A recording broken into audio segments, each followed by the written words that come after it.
조선시대의 잔혹한 연쇄살인마. 조선시대의 유명 연쇄살인마라면 5명의 기녀와 부총리 유희설을 살해한 선조의 아들인 임해군과 수십 명의 상인과 부녀자를 죽인 해적 김수은, 4명의 여인을 성고문해 죽인 권체가 유명합니다. 이 중 임해군이나 김수은은 일종의 정신질환을 가지고 있었으나 권체는 당시 최고 문장가로 뽑힐 정도로 학문도 깊고 매사에 반듯한 사람이었죠. 즉, 정신은 멀쩡하나 감정이 저하된 사이코패스 기질이 있다고 보입니다. 조선조 세종 9년 5월 22일 엽기적인 살인사건이 발생해 장안에 떠들썩했습니다. 여인이 죽은 채로 물에 내려왔는데 시체는 온몸에 상처 자국이 있었고 성기에서 항문까지의 부위가 칼로 도려내져 있었습니다. 게다가 얼굴마저 도려내져 신원을 알 수도 없었습니다. 이후 몇 주를 간격으로 실종된 여인들의 시신이 발견되었는데 온몸이 불로 찢어 있다든지 잔인한 방법으로 살해되어 있었습니다. 이런 일이 반복되자 분노한 세종은 범인을 잡으라고 명했고 수많은 의금부사와 어사들이 사건을 조사하고 거리를 순찰했습니다. 그리고 무언록을 바탕으로 시신을 과학적으로 조사합니다. 그리고 그나마 얼굴이 손상되지 않은 한 여인의 골격 등을 살펴 얼굴을 그려냈는데 이를 바탕으로 신원을 조회한 결과 덕금이라는 여인으로 당시 최고 문장가이자 학자인 권체의 몸종이란 걸 알게 됩니다.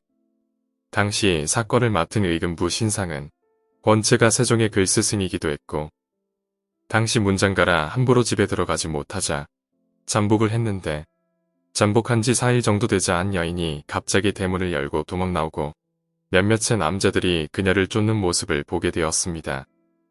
신상이 수하들과 함께 여자를 구출했는데 온몸이 상처투성이에 퀴골이 상접할 정도로 앙상했습니다. 그녀의 진술로 인해 끔찍한 사건의 전말이 밝혀졌는데 권체가 수하들을 시켜 여자들을 납치해 일주일간 잔인하게 성고문해 죽인 거였죠.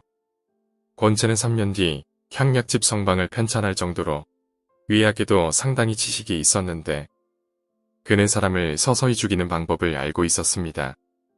그에게 잡힌 여인들은 거의 일주일을 고통을 당하다 죽었는데 몸의 힘줄과 핏줄을 도려내는 경우도 있었습니다.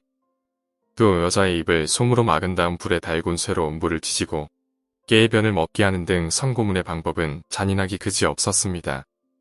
권체는 의금부에 소환됐지만 자신은 잘못한 게 없다고 주장했습니다. 그는 단지 학문 연구를 했을 뿐이라고 일축했죠. 게다가 수많은 지편적 학자들과 세종이 권체의 편을 들어 결국 무혐의로 풀려나고 좌천되지만 곧 복귀합니다. 대신 애꿎은 권체의 처 정씨가 질투로 노비를 살해했다는 누명을 받아 곤장 아흔들을 맞다가 죽었죠. 권체는 이후에도 작성도, 삼강행실도를 편찬하는 등 왕성한 학자활동을 하다가 40살이 되자 갑자기 급사했습니다. 오늘 이야기는 여기까지입니다. 오늘 이야기가 재미있으셨다면 구독과 좋아요 부탁드립니다. 감사합니다.